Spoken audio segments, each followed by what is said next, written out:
Hello friends, good morning. Radhe Radhe. আশা করছি তোমরা সকলে অনেকটা ভালো আছো। আমিও মোটামুটি ভালো আছি। তিথি ব্লগস এইচটিভি চ্যানেলে তোমাদের আরও একবার ওয়েলকাম জানিয়ে একটি নতুন ব্লগ ভিডিও নিয়ে চলে এলাম। তোমাদের সাথে আমি ব্লগে শেয়ার করেছিলাম যে আমার দাদুর মৃত্যুবার্ষিকী, অর্থাৎ আমার মায়ের বাবা। তো হ্যাঁ, ব্লগ ভিডিওটা দিতে একটু লেট হয়ে গেল। ডেট ছিল মার্চের 14 তারিখ। সকাল থেকে সেটারই আয়োজন চলছিল। আর চলো ভিডিওটার সঙ্গে থাকো, ভিডিওটা স্কিপ না করে দেখতে থাকো। যারা যারা চ্যানেলটি এখনও সাবস্ক্রাইব করোনি, খুব তাড়াতাড়ি চ্যানেলটি সাবস্ক্রাইব করো, লাইক করো, অবশ্যই কমেন্টস করো। চলো ভিডিওটার সঙ্গে থাকো স্কিপ না করে। রান্না শুরু করার আগেই আমি এখানে ঠিক ওভেনকে বরণ করে নিচ্ছিলাম। আর দাদুর মৃত্যুবার্ষিকীর যতগুলো নিয়ম ছিল, মা আমাকে যতটা পেরেছে নিজে হাত দিয়ে করানোর চেষ্টা করেছে, আর আমিও করেছিলাম। আর দুদিন ধরে কি অনেক দিন ধরেই তো রিচুয়ালসগুলো থাকেই, অনুষ্ঠানের একটা অনেক নিয়মই থাকে। আর এখানে হচ্ছে মা সাইড থেকে দেখিয়ে দিচ্ছিল আর আমি বরণ করে নিচ্ছিলাম। আর সেদিন প্রেশারটা আরেকটু বেশি ছিল, কারণ সেদিন ছিল আবার বৃহস্পতিবার। আর এই যে সব রকমের ফল আনা থেকে শুরু করে প্রদীপ যে জ্বালানো হবে, রজনীগন্ধার মালা, সব কিছুই গোছানো আমি বারান্দাতে গুছিয়ে রেখেছিলাম। পুজোটা দেওয়া কমপ্লিট করার পরে আমি চলে এসেছিলাম এই কাজগুলো করতে। আর আমার সাথে সারাটা দিন যদি বলো তাহলে হেল্প করে গেছে আমার বেস্ট ফ্রেন্ড মৌসুমি। তোমরা ওকে অনেকটাই ব্লগে দেখেছো। আর মা অবশ্যই আমাকে সাইড থেকে হেল্প এভাবেই করছিল, যেভাবে এটা কর ওভাবে, কারণ মারা কিছু না বলে দিলে তো সেভাবে বুঝতে পারি না। অনেকগুলো নিয়মই আমাদের কাছে অজানা থাকে। আর মা রান্নার ওদিকে খুব ব্যস্ত, এটা লাগবে সেটা লাগবে। যেহেতু এখন অনেকটাই বড় হয়ে গেছি, আর মা এখন আমাকে কোনো কাজ দিয়ে মানে অনেকটাই মা ভরসা করে যে হ্যাঁ তুই এটা করতে গেলে পারবি। হয়তো সেই জিনিসটা আমার মধ্যেই থাকে না যে আমি কী করে এত কাজ পারবো বা কী করে এত নিয়ম ঠিক করে করতে পারবো, কিন্তু শুরু করার আগেই মা বলে দেয় হ্যাঁ তুই পারবি। আর একটা ক্লান্ত যে ভাব, সেটা কিন্তু সত্যি বলছি, দুদিন আগের থেকে প্রচণ্ড প্রেশার গেছে, কিন্তু সেদিন অনেকটা ভোরে উঠতে হয়েছিল। কিন্তু কোনো শরীর খারাপ থেকে শুরু করে ক্লান্ত কিচ্ছু হয়নি।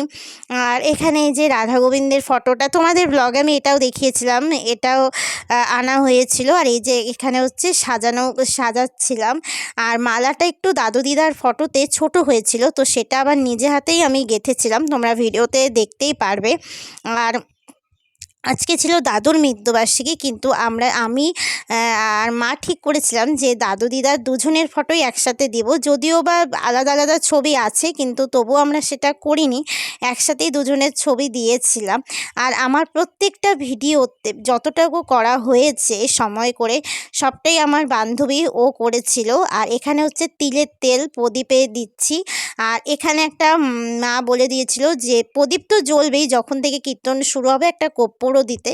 আর ওই যে তোমাদেরকে বললাম মালাটা ছোট হয়েছিল, তাই আবার নিজে হাতে গাঁথতে বসে গেছিলাম। যতটুকু কাজ করছিলাম পুজো দেওয়ার পরে, বাড়ির পুজো তো আমি উপোস করেই প্রতিদিন দিই, আর এই কাজগুলো আমি কিন্তু একদম উপোস করেই ছিলাম, তখনও খাওয়া দাওয়া কিচ্ছু করিনি। আর এখানে সব কিছু গোছানো হয়ে গেছে, প্রসাদগুলোও একদম ঢাকা দেওয়া হয়ে গেছে, কারণ সম্পূর্ণ কিছু রেডি করতে করতে ওদিকে আবার কীর্তনের সময়ও হয়ে যাচ্ছে। আর মা বলছো কিছু খেয়ে নিতে, কারণ কীর্তন শুরু হওয়ার পর অনেকটা টাইমও চলে যাবে, তখন আর খাওয়ার সময় হবে না। যতটা পেরেছিলাম দুজন মিলেই করেছি। আর আমার বান্ধবী আমাকে ভিডিও করাতে অনেকটাই হেল্প করেছে। আর এদিকে সকালের রান্নাটা বসে গেছে। আর যদিও বা দুপুরের রান্নাটা হবে, সেটা সকালের আগে রান্নাটা হবে, তারপর আর এদিকে সেটারই আয়োজন চলছে। এখানে পান সুপুরি সবটা যে আমার বান্ধবী এদিকটাতে গোছাচ্ছে। আর এই যে এখানে সকালে রান্না বসে গেছে, ডাল আর আলু ভাজা। অনুষ্ঠানের ঠিক আগের দিন থেকেই আমাদের বাড়ি একদম নিরামিষ ছিল, আর অনুষ্ঠানের দিনও আমাদের বাড়ির রান্নাগুলো সমস্ত কিছু নিরামিষভাবেই করা হয়েছে। সকালে যারা যারা খাওয়া দাওয়া করবে তাদের জন্য ডাল আলু ভাজা হবে, আর আমরা তখন খাবো না, একবারে কীর্তনের পরেই খাবো। আর যদিও বা সকালে খাওয়ার একদমই ইচ্ছে করে না খেতে, আর যেহেতু মা সবটাই আমাকে দিয়ে করাচ্ছে, তো মা আমাকে উপোসই রেখে দিয়েছিল। শুধু চা খেয়েছিলাম। আর ওই যে আমার বান্ধবী, তারপর যারা প্যান্ডেলে কাজ করেছিল তারা, মানে যারা কাজ করছে অলরেডি, তারা খাওয়া দাওয়া করবে। আর এখানে আমি সেই জন্য হেল্প করছিলাম মাকে। আর ওদিকে বাবা ফোন করে তারা দিচ্ছিল যে একটু পরেই নাকি যারা কীর্তন করবে 12টার থেকে, তারাও নাকি চলে আসবে। আর এখানে মা হচ্ছে তাদের খাওয়ারও মানে আমি আর মা তাড়াতাড়ি করে দিচ্ছিলাম। আর যেহেতু বৃহস্পতিবার ছিল তাই এখানে আমি আলতা পড়ছিলাম আর আমার বান্ধবীকে বলছিলাম তুই একটু ভিডিও করে দে। ঠিক টাইম মতন দুপুর 12টার মধ্যে আমাদের বাড়িতেই কীর্তনটা শুরু হয়ে যায়। আর আমার দাদু দিদা ভীষণ কীর্তন শুনতে ভালোবাসতো। আর যেহেতু আমাদের বাড়িতেও গোপাল আছে, তো বারান্দায় কীর্তন হয়েছিল, একদম ঠাকুর রুমের পাশেই হয়েছিল আমাদের বাড়ির কীর্তন।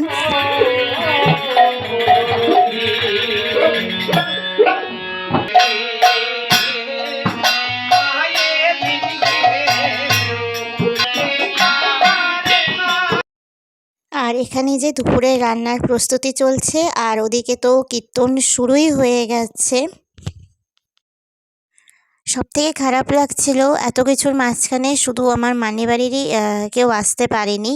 মেসো এসেছিল অনুষ্ঠানের আগে, কিন্তু যাওয়া মানে যেদিন এসেছিল সেদিনই চলে গিয়েছিল, কিন্তু যাওয়ার সময় মেসোর ভীষণ শরীর খারাপ হয়ে গেছিলো আর অনুষ্ঠানের দিনও আর আসতে পারলো না। দাদারও সেম।